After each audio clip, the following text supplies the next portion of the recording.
urusan donga sing paling mandi untuk cari uang, nggih Bu nggih. Tak apa? Minta uang untuk nyaur hutang. Minta supaya dagangannya laris. Bukan main mandinya. Ada rahasianya itu. Tapi ndak urut ndak apa-apa. Sekarang 2, besok 2. Satu tujuan. Minta supaya diberi uang untuk bayar hutang.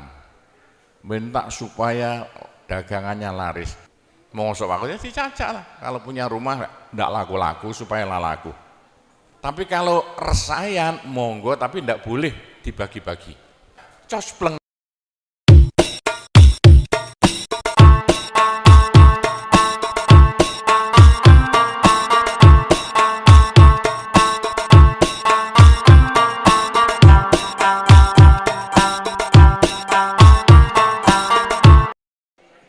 Assalamualaikum warahmatullahi wabarakatuh.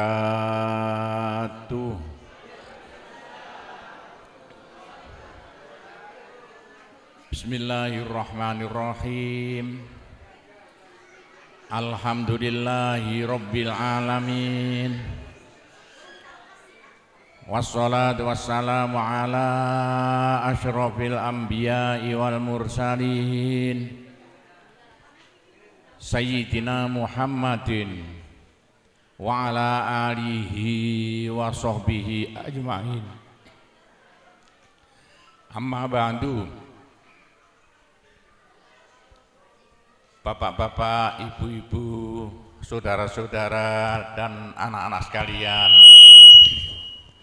yang sangat kami hormati. Alhamdulillah, marilah kita bersama-sama memanjatkan puji syukur kehadirat Allah Subhanahu wa Ta'ala. Sholawat dan salam mudah-mudahan tetap atas Nabi besar Muhammad Sallallahu Alaihi Wasallam. Bapak-bapak, ibu-ibu, saudara-saudara sekalian yang sangat kami hormati, pertama kali atas nama satu Mustasar NU Jawa Timur, ketuanya saya, se-Indonesia wakilnya saya, pengasuh Pondok Pesantren Sunan Derajat saya, dua-duanya ini boleh dikatakan ya anak buah saya. Saya terima kasih banget atas ya usaha Bapak Ibu sekalian di Malaysia yang begini ramainya. Saya tidak sangka-sangka kok sampai ada begini acara yang ramai sekali. Atas nama pengasuh Pondok Pesantren Sunan Derajat dan Penasihat NU Indonesia, saya mengucapkan banyak-banyak terima kasih dan hanya bisa mendoakan mudah-mudahan yang kumpul di tempat ini besok masuk surga semuanya.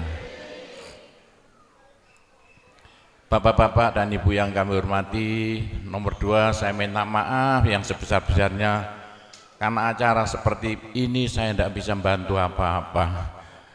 Hanya datang, tidak bisa membantu apa-apa, hanya bisa membantu mendoakan saja. Ya bagaimana sudah tua, sudah umur 70 seperti saya, dikira masih muda, padahal itu murid saya tua-tua tadi itu.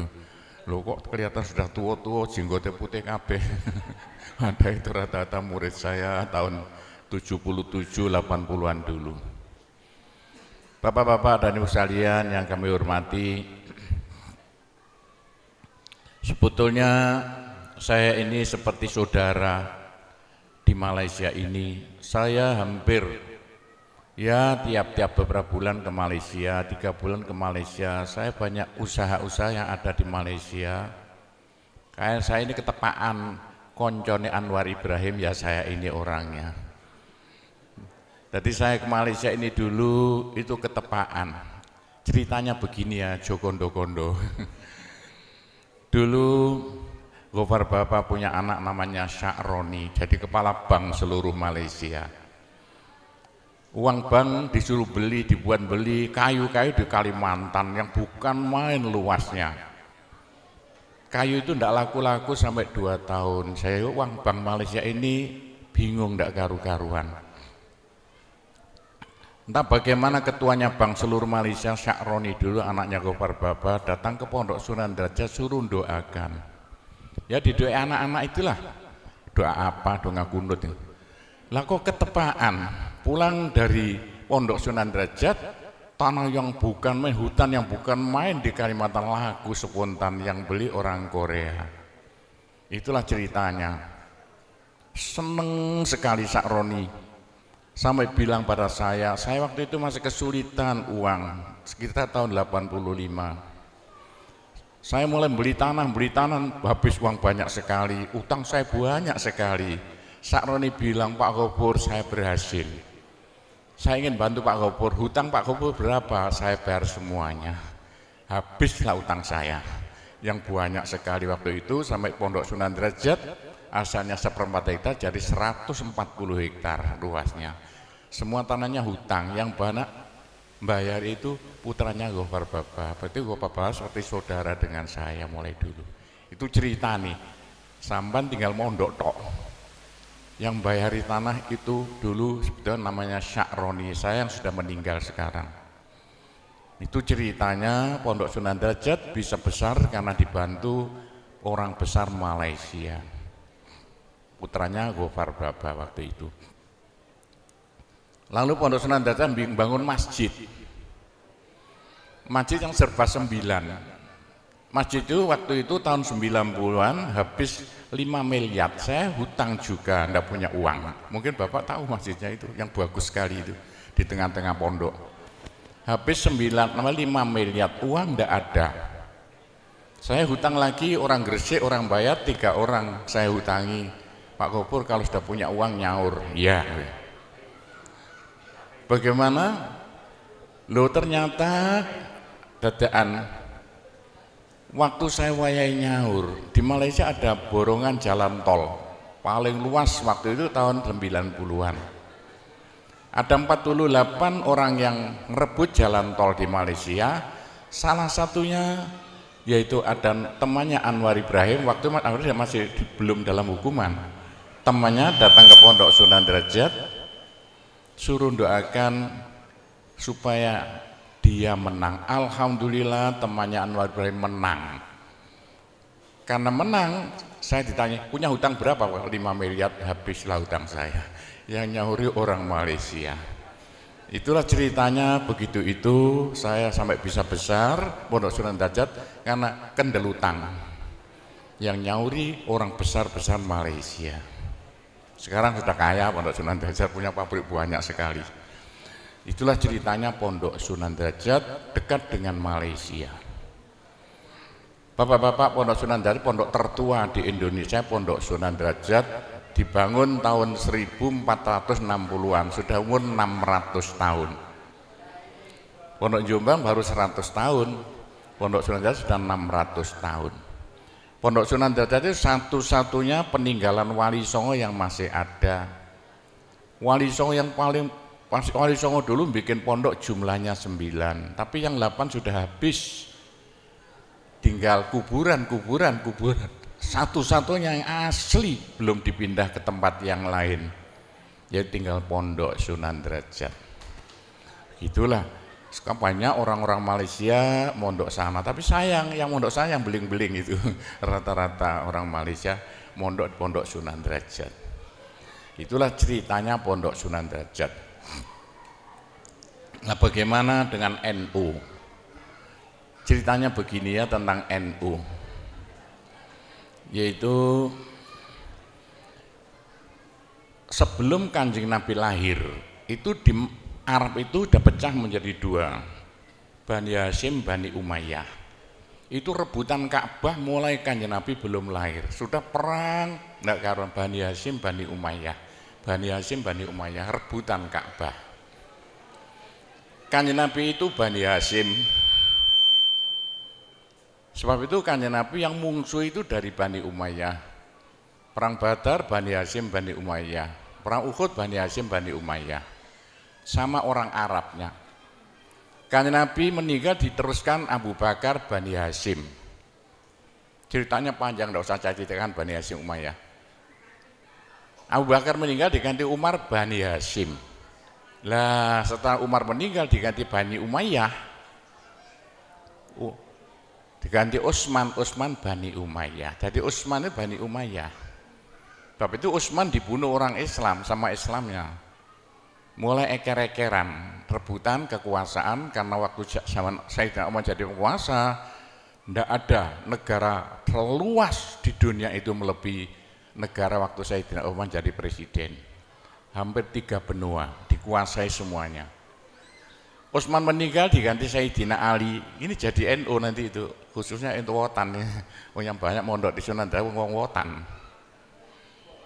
Itu. Jadi Sayyidina Utsman meninggal diganti Sayyidina Ali Bani Hasyim lagi.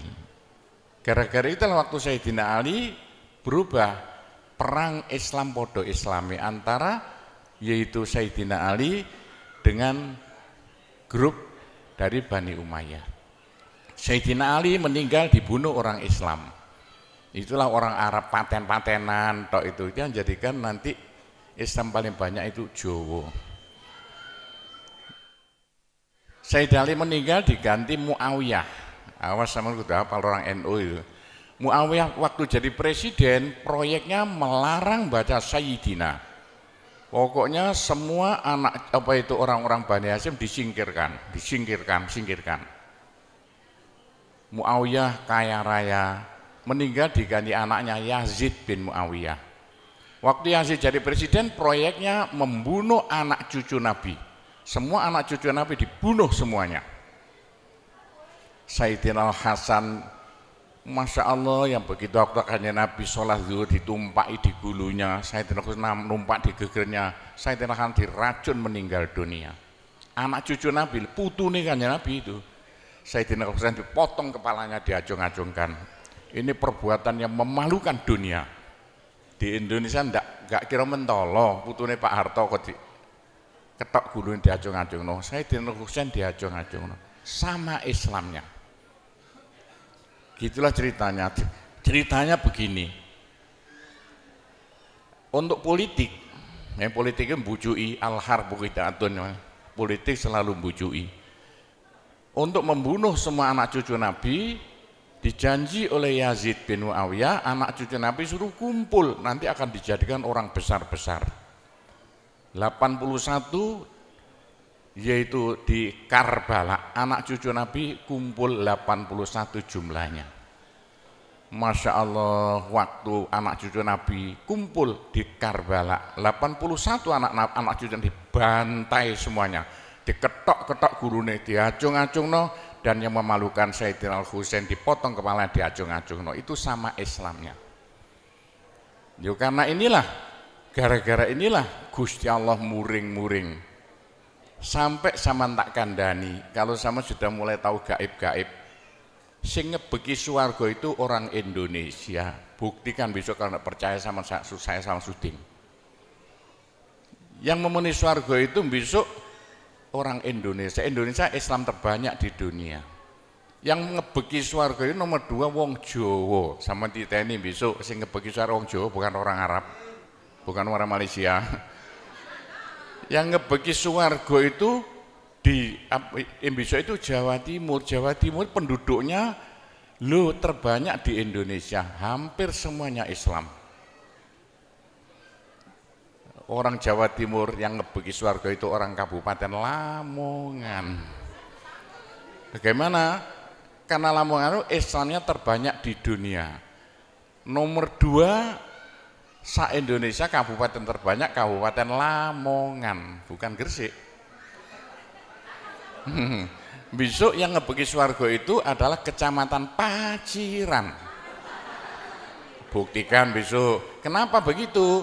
Karena di Kecamatan Paciran ada peninggalan Wali Songo satu-satunya yang masih ada, yaitu Pondok Sunan Derajat. 100% orang Paciran Islam. Meskipun kebagi jadi 2, ada NU, ada Muhammadiyah, balapan.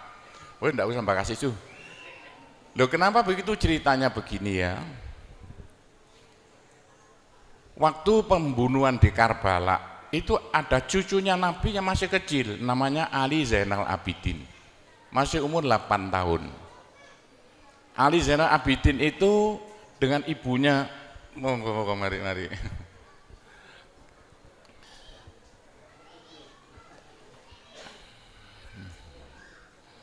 Ali Zainal Abidin itu dengan ibunya yang kurus sudah mau meninggal dunia. Yang disuruh membunuh Ali Zainal Abidin yang baru umur 8 tahun, gak tego, gak mentolo begitulah. Lalu Ali Zainal Abidin itu dilarikan, waktu itu masih umur sekitar 8 tahun. Dibawa ke Turki, saya dipanggil ke Turki, tadi malam saya dipanggil ke Turki. Saya insya Allah akan datang ke Turki, karena ada urusan ini. Semalam saya bukan dengan Anwar Ibrahim, saya diajak ke Turki. Nah di Turki itulah cucu Nabi yang tinggal satu, semua dibunuh. Yang bunuh siapa? Bani Umayyah. Lalu oleh Sultan Muhammad, cucu Nabi yang masih kecil seperti anak Emoto ini, umur 8 tahun. Diramut sembuh, disingit no karo orang Jawa, di Rusia, di desa namanya Samarkand. Di Samarkand itulah, sama harus tahu Samarkand, besok-besok kapan sana. Cucu Nabi, saya dengar orang NU kalau tahu ceritanya ber-NU bodoh. Yang bicara penasihat NU se-Indonesia, ya saya ini orangnya, dengarkan. Oh NU itu asalnya dari apa? Ya. Waktu itu Ali Zainal Abidin disingitno di perbatasan Rusia namanya desa Samarkand. Samarkandi itu, disitulah Ali Zainal Abidin punya anak lagi, punya cucu lagi. Cucunya Ali Zainal Abidin namanya apa itu, ikut kapalnya Cheng Ho, namanya Syekh Jamaluddin. Ikut kapalnya Cheng Ho masuk Pulau Jawa, waktu kerajaan Mojopahit pelabuhannya masih di Tuban. Syekh Jamaluddin itu harus tahu satu-satu cucu Nabi yang masuk Pulau Jawa pertama kali. Di Arab habis bilang Sayyid, saya syuting tidak bisa bicara kok bisa Sayyid sama itu dari mana? Oh yang Sayyid yang rata-rata itu orang Jawa. Saya tahu ceritanya lengkap, punya bukunya itu, sampai saya ambil di negara Belanda sana, bukunya yang semua diambil Belanda dulu itu. Sama harus tahu Syekh Jamaluddin itu bikin rumah di Tuban, di Kecamatan Jatirogo, Desa Jambi. Tiap hol pasti saya. Holnya tanggal 15 Ramadan, tanggal 15 Sakban. Itu pesarian anak cucu Nabi yang pertama kali masuk Pulau Jawa. Nama siapa namanya? Syekh Jamaluddin. Syekh Jamaluddin nurunkan banyak orang sampai Tuban, Rembang. Itu Bojonegoro anak cucu Syekh Jamaluddin. Syekh Jamaluddin punya anak diantaranya Ibrahim As-Samarkandi, tahu di timurnya Tuban, punya anak sampai Lamongan, sampai Gresik. Ibrahim As-Samarkandi punya anak banyak, diantaranya Raden Rahmat Sunan Ampel Surabaya. Raden Rahmat Sunan Ampel Surabaya nurunkan orang Madura, Pasuruan, Probolinggo, termasuk orang ini Kecamatan Panceng ini. Di antara adiknya Raden Rahmat Sunan Ampel Surabaya kawin dengan Raja Mojopahit terakhir Prabu Kertawijaya, Bri Kertabumi, lahirlah namanya Raden Fatah. Jadi Raden Fatah itu ibu dari Mojopahit, keliru. Ayah dari Mojopahit, ibu dari Kanjeng Nabi. Waktu Raden Fatah jadi raja, meneruskan Mojopahit, dirubahlah kerajaan Hindu menjadi kerajaan Islam. Waktu Raden Fatah jadi rojo, bikin pondok jumlahnya 9. Pondok yang jumlahnya 9 itulah ditugaskan untuk mengislamkan Pulau Jawa pakai damai, tidak seperti di Arab Saudi itu yang diteruskan oleh NU ini. Cara-caranya itu. Pondok yang jumlahnya 9 itu sayang. Yang 8 habis, tinggal kuburan. Satu-satunya peninggalan Wali Songo yang masih ada tinggal Pondok Sunan Derajat, asli belum dipindah kemana-mana. Tapi itulah saya tugasnya paling berat di Indonesia, bahkan di dunia. Karena apa? Yaitu bagian keramut peninggalan Wali Songo satu-satunya yang masih ada. Wali Songo berhasil merubah dari Hindu Buddha 100% menjadi Islam tanpa perang. Orang Mekah itu masuk Islam karena kalah perang. Saya tahu kok. Orang Mekah itu mau masuk Islam karena kalah perang. Nah itu sejarahnya bapak-bapak sudah hafal. Satu-satunya Pulau Jawa dari Hindu Buddha 100% berubah jadi Islam tanpa perang. Itu ceritanya begitulah sampai cerita jadi NU ini. Loh kenapa kok Wali Songo kok jumlahnya 9? Menurut ilmu perbintangannya dalam Al-Quran wasyamsu tajri li mustaqarrin laha dzalika taqdirul azim. Jawa itu kalau menurut abjadnya ja itu 3, wa itu 6, abjadun hawa. Abaja 3 tambah 6 berapa jumlahnya?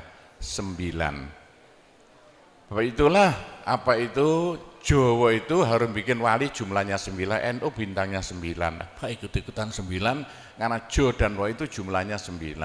Semua kerajaan yang ada di Jawa mesti hurufnya jumlahnya 9. Yang jumlah 9 asalnya milik Pulau Jawa. Seperti Indonesia hitung berapa? 9, Pancasila berapa? 9, Mojopahit berapa? Siliwangi berapa? 9, Sriwijaya berapa? 9, semuanya 9, Mojopahit jumlahnya 9, Singosari jumlahnya semua 9. Termasuk 9 apa? Malaysia 9 jumlahnya. Malaysia 9. Kurang 1 apa 9 itu? Bapak-bapak dan ibu sekalian yang kami hormati, itulah caranya dulu Wali Sembilan bikin pondok-pondok yang jumlahnya 9 bisa merubah Hindu Buddha tanpa gegeran menjadi Islam yang proyeknya harus sama teruskan, bukan pakai politik. Pondok Sunan tidak boleh ikut-ikutan politik. Pakai apa? Pendidikan. Caranya tiap ada susah-susah kumpul satu kampung diajak tahlilan. Ada senang-senang kumpul satu kampung diajak sholawatan. Itu caranya 9 wali dulu yang di Arab Saudi tidak ada. Begitulah ceritanya, garis besarnya caranya begitu. Loh karena waktu mojo apa itu kerajaan Demak buyar, Indonesia rebutan tidak karu-karuan supaya Indonesia jadi satu nusa satu bangsa. Gusti Allah datangkan Belanda. Belanda didatangkan untuk suatu nikmat bagi bangsa Indonesia. Kalau tidak Belanda tidak datang, tidak mungkin Indonesia dapat nikmat. Nikmat apa? Indonesia yang pecah belah jadi bukan main banyaknya kerajaan-kerajaan. Loh, setelah tahun 45 Belanda dikalahkan oleh Amerika, Indonesia menjadi satu nusa satu bangsa. Sebetulnya yang menjadikan Indonesia satu nusa itu Belanda. Belanda lari, dikejar-kejar oleh tentara dari Jepang, dari Amerika. Itulah, jadi alhamdulillah kalau Indonesia tidak dijajah Belanda, mungkin jadi kerajaan Gresik, kerajaan Bojonegoro, kerajaan Semarang gitu. Untungnya dijajah. Sekarang Indonesia itu Islam terbanyak di dunia dan caranya pakai pondok pesantren, dan sekarang dari Cina datang kiainya nomor 1. Amerika, sampai saya diundang ke Amerika untuk ingin merjuangkan Islam seperti di Pulau Jawa. Jadi sekarang di mana-mana ingin niru Pulau Jawa, tidak usah ikut partai politik.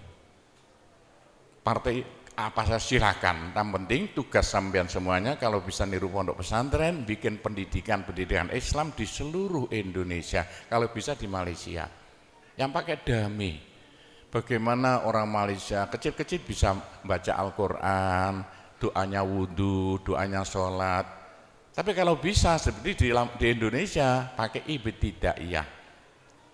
Sekolahnya ikut pemerintah, tapi yang diajarkan agama. Masya Allah, kalau itu bisa nanti dikembangkan pelan-pelan di Malaysia. Saya temannya orang besar-besar Malaysia itu saya. Nanti boleh asal damai, tidak usah kere-keran. Bagaimana caranya? Insya Allah nanti kalau bisa akan menjadikan orang Malaysia besok seperti Pulau Jawa, menui surga. Itulah cerita garis besarnya asal usul NU yang sekarang dilantik di sini, asal usul Pondok Sunan Derajat, yaitu ceritanya hanya begitu, itu garis besarnya. Mungkin Bapak Ibu tanya saya, karena saya itu bagian dongo di NU itu. tentang urusan donga sing paling mandi untuk cari uang. Nggih Bu nggih. Wah niku mawon tak ulangi. Wong sampai kere ku saking gobloke. Lah Gusti Allah nantang sampean ud'uni astajib lakum, mintalah padaku, saya beri, saya beri. Tuhan tidak akan melayani janji, siapa yang minta pasti diberi. Doa paling mandi itu sebetulnya satu pakai Al-Quran, dua pakai zikir. Al-Quran itu singkatan kitab sak jagat. Kitab sak jagat yang jumlahnya 126.000, 124.000. Diperes jadi 4, Quran, Zabur, Taurat, Injil. Quran disingkat jadi surat Yasin. Bu, Pak, kalau butuh apa-apa, urusan dunia, minta itu dipilah-pilah loh. Ada minta krono Allah, ada krono surga, ada krono pahala, ada karena dunia. Bahkan yang karena dunia dalam Al-Quran diutamakan. Rabbana atina fid dunya hasanah. Karena dunia dipilah-pilah, minta sapi, minta kebo, minta ayam, begitulah. Minta apa? Minta uang untuk nyaur hutang. Minta supaya dagangannya laris. Itu doa paling mandi, yaitu peresan Al-Quran surat Yasin. Surat Yasin kalau untuk doa bukan main mandinya. Tapi kalau urusannya bukan main besarnya, sampean baca berulang kali sampai 41 kali. Ada rahasianya itu. Tapi ndak urut enggak apa-apa. Sekarang 2, besok 2, 20 hari dapat 41. Satu tujuan, minta supaya diberi uang untuk bayar hutang. Minta supaya dagangannya laris. Sampean baca surat Yasin 41 kali, satu tujuan. Kalau tidak mampu, kumpulkan ibu-ibu, diberi makan semuanya, suruh baca surat Yasin, tiap satu orang 2 kali, orangnya 20, atau satu orang 4 kali, orangnya 10, atau satu orang sekali, orangnya 41, kan sudah. Tapi diberitahu loh terang-terangan, Bu, ini terang-terangan saya minta sampean baca surat Yasin untuk saya supaya bisa nyaur hutang, saya supaya laku punya suami, kalau siapa yang tidak payah-payah lagi, itu caranya begitu, gak payah-payah rabi, caranya begitu. Temu gak pangkatnya 41 kali, satu permohonan. Bisa dibawa sendiri, baca sendiri sampai 41 hari, atau dibaca sendiri langsung sekitar hampir 8 jam nih, nah dibaca itu. Tidak sampai 8 jam. Tapi kalau terlalu kebanyakan dibaca 21 kali. Terlalu banyak 7 kali. 1 menit, surat Yasin itu 5 menit lamanya. Kalau 7 kali berapa? 7 kali 5 hanya 30 menit. 35 menit. Surat Yasin diperes jadi Fatihah. Masya Allah, Fatihah itu kalau untuk doa tidak ada tandingannya. Khususnya minta uang untuk nyaur hutang. Lah Fatihah itu berapa kali? 7 kali, kurang banyak 21 kali, kurang banyak 41 kali, tapi Fatihah yang mandinya bukan main, pasti berhasil 313 kali. Ayo siapa yang punya, yang enggak laku-laku, enggak dapat istri, sampean baca Fatihah, satu tujuan supaya dapat istri 313 kali, yang kalau dibaca hanya 40 menit ini. Satu tujuan. Mau sok aku ya dicacak lah. Kalau punya rumah enggak laku-laku supaya laku.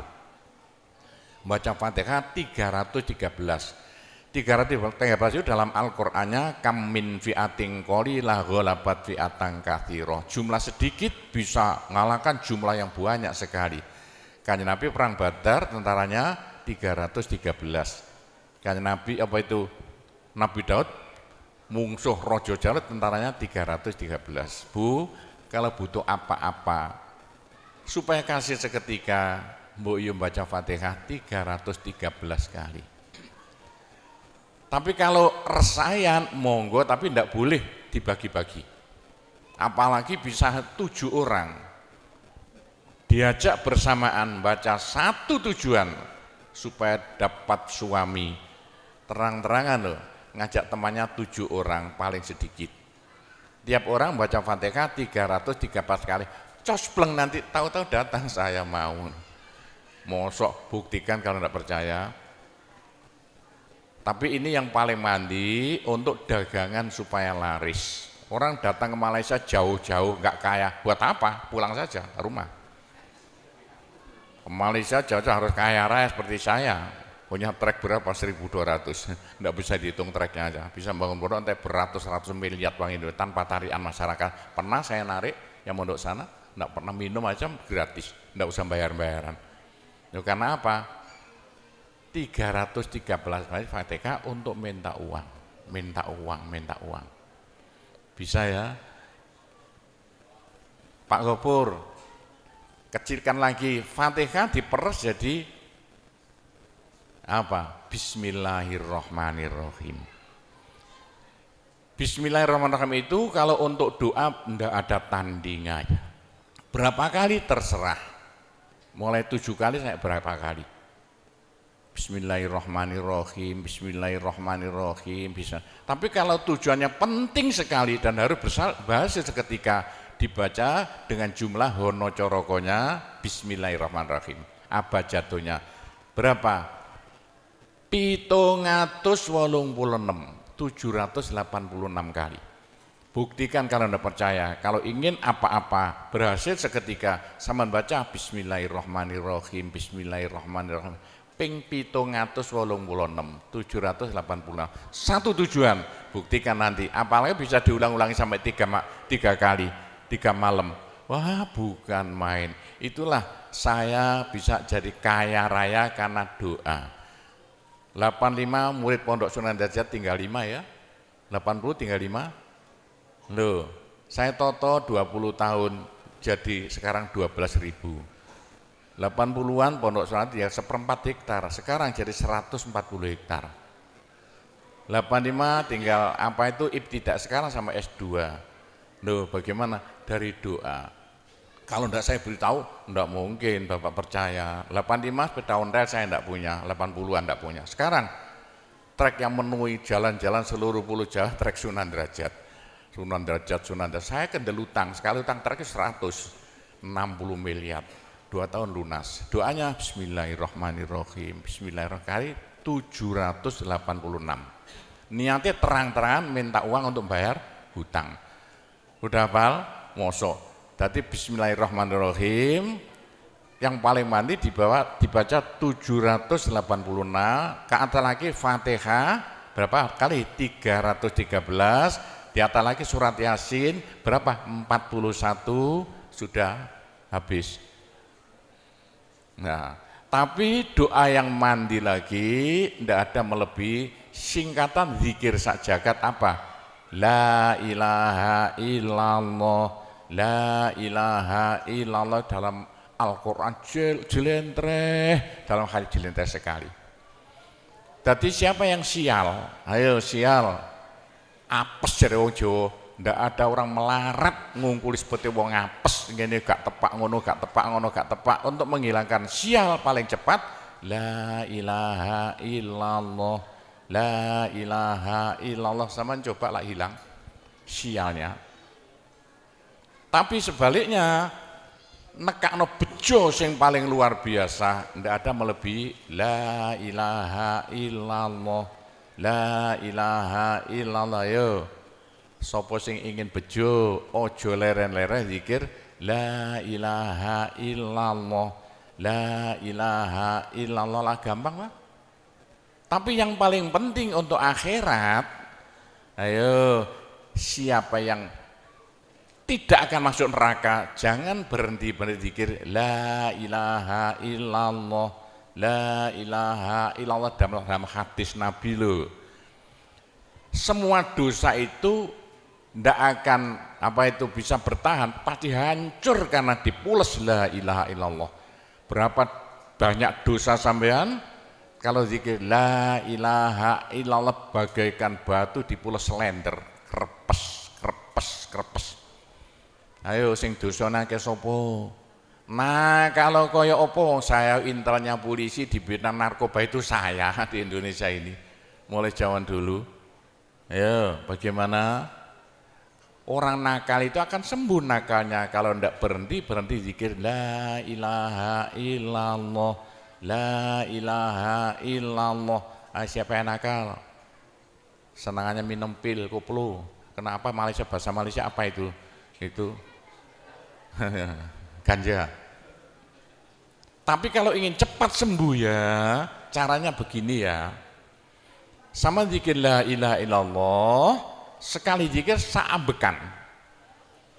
La ilaha illallah. Terus sama tarik nafas, serut begitu. Menurut ilmu alam, kalau sama zikir la ilaha illallah, dari mulut sama keluar aura-aura bion-bion yang tidak akan bisa hilang sampai ribuan tahun, sampai jutaan tahun. Naik untuk kekayaan sampean di akhirat. Itu dalam Al-Quran, yuridu harsal akhirah nazid lahu fi harsi. Tapi untuk di dunia, yuridu harsad dunia nu'tihi minda, caranya begini. Sama dikit la ilaha illallah. Ini sinar putih keluar, ditarik masuk hidung, masuk paru-paru, dipekek. Ini bisa menghilangkan kenakalan sampan semuanya. Itu caranya Wali Songo dulu untuk merubah Indonesia asalnya dari Hindu Buddha menjadi Islam tanpa gegeran. Diundang, diberi makan, beri berkat, tapi waktu mau tahlilan lah panjang dulu. Afdalu zikri kana fa'laman la ilaha illallah. Tiga, itu politik itu. Itu kan tarik nafas masuk hidung. Serut. Itu caranya merubah sampean asalnya sial, hilang sialnya. Asalnya nakal supaya hilang nakalnya. Caranya begitu. Apalagi waktu itu mata dipejamkan, monto direnung. Dengan narik serut, cepat hilang. Nakalnya bagaimana jadi orang baik. Tapi kalau nakalnya sudah kelas kakap, waduh sudah seperti anak-anak Malaysia yang lari ke Pondok Sunan Derajat itu, iya bagaimana? Saya tahu itu kena nakal-nakal karuan. Caranya diriji tengah ya, dan jemolan templek noplek ini, dua-duanya. Terus sama tarik, nyeng sama cacak nanti kan. Loh iya, ini paling cepat untuk menghilangkan kenakalan dengan zikir la ilaha illallah. Waktu narik, mata dipejamkan, diriji tengah dengan jempolan ditempelkan. Tarik, serut. Ini ilmu rahasia loh, enggak saya beritahu itu. Supaya yang nakal-nakal hilang nakalnya spontan. Nah itu zikir la ilaha illallah. Sepanjang-panjang la ilaha illallah, tertarik serut. Tapi untuk nekakno bejo, supaya sampean bejo, supaya sampean berjaya, sama saja. Supaya tidak sial. Sama dikir la ilaha illallah saambekan. Apa ditarik serut, itu caranya begitu. Pak Gowo tidak dulu diberitahu, pengajiannya baru sekarang. Ini rahasianya supaya untuk merubah nasib. Dengan la ilaha illallah. La ilaha illallah itu mulai Nabi Adam tidak diberikan pada nabi-nabi, minta la ilaha illallah tidak diberikan. La ilaha illallah untuk umat Muhammad, supaya umat Muhammad lo di dunia bahagia, di akhirat masuk surga, dan tidak masuk neraka pakai la ilaha illallah. Itulah supaya tidak masuk neraka. Dalam hadis Nabi ya, sama jangan berhenti dikit la ilaha illallah, la ilaha illallah, kata Nabi. Berapa dosa sampean kalau sama zikir la ilaha illallah, habis semuanya. La ilaha illallah alat dari Tuhan untuk supaya dosa kita bisa habis, karena surga tidak masuk, tidak mau dimasuki orang yang bawa dosa. Supaya kita bisa masuk surga, dosa dihabiskan dengan zikir la ilaha illallah, la ilaha illallah. Lah supaya kaya di surga, orang surga itu tidak sama loh. Ada di surga miskin, ada di surga kaya. Tinggi dan pendeknya derajat yang di surga tergantung banyak sedikitnya pahala yang kita bawa di dunia. Kalau ingin kaya di surga, jangan berhenti berzikir la ilaha illallah, kata Nabi. Semua ibadah manusia itu ditimbang besok itu. Kecuali satu yang tidak bisa ditimbang. Apa? La ilaha illallah. Malaikat tidak kuat mau ngangkat la ilaha illallah ke atas timbangan. Nah, diangkat pedet kakinya malaikatnya. Ini apa-apaan ini bekas begini. Teman-teman malaikat, ayo angkat bersama. Diangkat timbangannya, perek, hancur timbangannya. Wah, ini tidak usah ditimbang. Apa kata orang Jawa, gelundung naik. La ilaha illallah gelundung. La ilaha illallah gelundung. Dengar telinganya. Sudah saya beritahu begini, masih ada orang masuk neraka, bodoh itu. Masih kere di surga, bodoh namanya itu. Sudah la ilaha illallah diturunkan pada sampean supaya sampean kaya raya di surga. La ilaha diturunkan pada sampean supaya sampean tidak masuk neraka. Dah terakhir, tinggal satu terakhir, saya suruh ngomong tidak boleh panjang-panjang, nanti masih tunggu. Terakhir, tapi saya ngulangi doa saja. Pokoknya begini ya, orang sampai gagal saking bodohnya, orang sampai kiri saking bodohnya. Lah kok begitu? Tuhan mantap, ud'uni astajib lakum. Manusia mintalah padaku, saya beri. Tuhan tidak akan melayani janji. Doa paling mandi persan Asmaul Husna yaitu fala zikrullah akbar. Zikir Allah, Allah, Allah. Tiap 66 kali sama minta. Tiap 66 kali sama minta. Mintanya bahasa Jawa saja. Ya Allah, muga-muga paringi jodoh sing sae kangge kula nek cara Jawa lho. Ya Allah, mudah-mudahan ada yang mau jadi suami saya. Allah, Allah, tiap 66 kali minta. Ya Allah, mudah-mudahan laku mahal rumah saya kalau mau jual rumah. Allah, Allah, tiap 66 kali minta. Ya Allah, mudah-mudahan beri uang untuk bayar hutang saya lah, gampang. Jangan berhenti siang dan malam, khususnya habis sembahyang, apalagi tengah malam, odok-odok Gusti Allah. Gusti Allah janji dalam Al-Quran siapa yang minta pasti diberi. Doa paling mandi fala zikrullah akbar. Zikir Allah, Allah tiap 66 kali minta. 66 dari apa Pak Kobo? Dari Allah itu kan alif lam ha. Alif kan 1, lam 30, apa jatuhnya? Lam 30 hak 5, berapa? 66. Orang kalau mau zikir Allah 66 kali semau mulutnya.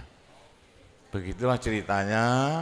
Apa itu doa-doa yang saya ajarkan, gampang Bu ya. Orang haid boleh, daripada ndak boleh sholat, ndak boleh zakat. Menurut pendapat saya orang haid zikir la ilaha illallah boleh. Meskipun ulama perselisihan, tapi kalau ikut saya boleh. Saya punya dasarnya. Orang haid kalau baca Allah, zikir Allah, Allah tiap 60 menit tak boleh. Daripada ndak boleh sholat, ndak boleh puasa, lebih baik baca doa Allah, Allah tiap 66 kali minta. Pak, saya beritahu ya, jangan bilang-bilang. Kalau saya ndak berhenti zikir Allah, Allah tiap 66 kali sampean minta. Bagaimana dalam hati sama ini asalnya sama nakal, hilang, sedikit-sedikit hilang.